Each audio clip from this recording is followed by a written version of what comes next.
Hello everyone, তোমরা সবাই কেমন আছো? তো আজকে দেখো পুরো সকালবেলায় তোমাদের সাথে ঘুম থেকে দেখা হচ্ছে।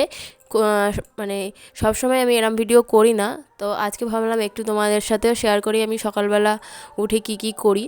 তো তোমরা তো সবাই জানো আমি আগের দিন বাপের বাড়িতে চলে এসেছি। আর তারপর দেখো সকালবেলা এখানে বিছানাটা গুছিয়ে নিলাম সুন্দর করে, আর চাদরটা দেখো কত সুন্দর লাগছে। আর আমার ছেলে দেখো এখানটাতে খেলা করছে বসে। নিয়ে এসো পারতলির তোকে নিয়ে এসো। আর আজকে তো বাড়িতে নারায়ণ পুজো ছিল, সিন্নি দেওয়া হবে, তার জন্য দেখো দিদা এখানে সকাল সকাল চান টান করে লুচি সুজি আর 5 রকম না করকম ভাজা লাগে সেইগুলো এখানে ভেজে নিচ্ছে। আর আমার ঘুম থেকে ওঠার আগে সবাই উঠে পড়েছিল, কারণ আজকে বাড়িতে পুজো আছে। আজকে সবার বাড়িতেই প্রায় পুজো, আমাদের বাড়িতেও পুজো আছে, নারায়ণের সিন্নি দেওয়া হবে, তার জন্য ভোগ আরম্ভ হয়ে গেছে। আর আমি তো বেলায় উঠেছি, কারণ আমি উঠলে ছেলেও না উঠে যায় তার জন্যে। আর আমাদের এদিকে দেখো মানে দাদার বিয়ের বাঁশও কিন্তু বাঁধা হয়ে গেছে দেখো।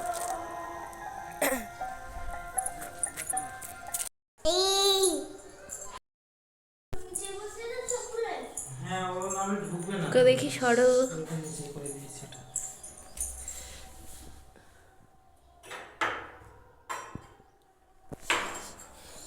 আজকে তো আমাদের ওই বাড়িতেই পুজো ছিল, তোমাদেরকে তো একটু আগে দেখালাম। তারপর সেখান থেকে বাড়ি এসে ছেলেকে খাইয়ে দিলাম, কারণ ছেলে এখন শীতকাল পড়ে, যে মানে শীতকাল পড়তে ও 8:30 মতো এরকম বাজে ঘুম থেকে মানে ঘুম থেকে ওঠে 8:30টায় এরকম।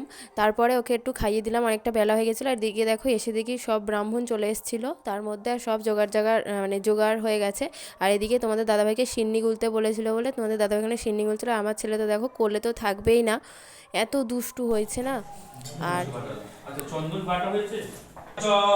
অভ্যন্তর সূচি নামা সূচি। আর হোম হবে যেহেতু, তোমাদের দাদাভাই বললো ওপরে গিয়ে মানে ছাদের দরজাটা খুলে দিতে। আমি তুদলে যাচ্ছি, দরজাটা খুলে দিতে, তাই এখানে দরজাটা খুলে দিলাম। আর ওপরে এতটা রোদ দেখো, আজকে কত সুন্দর রোদ উঠেছে, কদিন তো মেঘলা মেঘলা হয়ে আছে।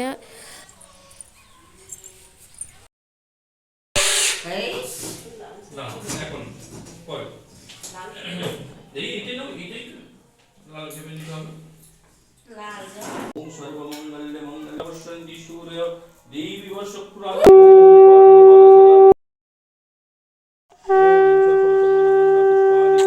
পুজো হওয়ার পর তো এখানে সবাইকে বাটিতে করে প্রসাদ আর সিন্নি দেওয়া হচ্ছিল। আর সকাল থেকে না আমরা কিছু খাইনি, মানে সকাল থেকেই মানে 7টার দিকে ব্রাহ্মণ চলে এসেছিলো। আর পুজো যেহেতু বাড়িতে হয়েছে, তাই আজকে নিরামিষ, সব রান্না নিরামিষই হয়েছে। তাই এখানে পনির দিয়ে ফুলকপি দিয়ে ডাঁটা দিয়ে ঝোল হয়েছিল। আর ছেলের জন্য এখানে আমি ডাল, মানে সবজি ডাল যাকে বলে, আর তার মধ্যে 2টো পনিরও দিয়েছিলাম। তো তারপরে দেখো এখানে আমি স্নান টান করে, আর ছেলের জামা কাপড় ছিল সেগুলোকে একটু ধুয়ে দিলাম। তো তারপর দুপুরবেলা একেবারে তোমাদের সাথে দেখা হচ্ছে। দুপুরবেলা এখানে টমেটো আলু ভাতে, আর আর তার সাথে ছিল পনির। আর তোমরা কারা কারা কারা কারা পনির খেতে ভালোবাসো আমাকে কমেন্টে জানিও। আমার কিন্তু দারুণ লাগে, মানে বিশেষ করে মলের পনিরগুলো দারুণ খেতে লাগে। তো আজকে তোমাদের দাদাভাই রান্নাটা করেছিল, ও মা বলছিল করবে, কিন্তু তোমাদের দাদাভাই বললো না আমিই করব। তো দারুণ টেস্ট হয়েছিল কিন্তু আজকের রান্নাটা। তো তারপরে তো আমরা এখানে খেয়ে নিলাম।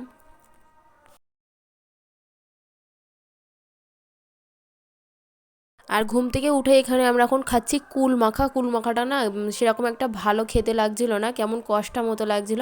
অন্য অন্য সময় কী বলো তো, কুলটা এতটাই মানে ভালো লাগে খেতে, কিন্তু এখন কুলগুলো যেন কেমন একটা খেতে, এখনও সেরকম একটা পুরুষ্ট হয়নি।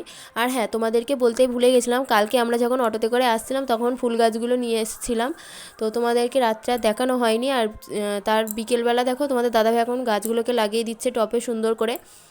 আর তার মধ্যেই দিদা দেখো এদিকে পিঠে করা আরম্ভ করে দিয়েছে, কারণ তোমাদের দাদাভাই আর আমাদের না সেরকম পিঠে খাওয়া হয়নি বাড়ি, মানে করেছিল কিন্তু সেরকম একটা হয়নি, পিঠেগুলো কেমন তলায় লেগে লেগে যাচ্ছিলো, তাই দিদাকে বলছিল করতে, তাই দিদা এখানটাতে বানানো শুরু করে দিয়েছে। আর আমরা এখানে বসে আছি এখন পিঠে খাওয়ার জন্য দুজনা।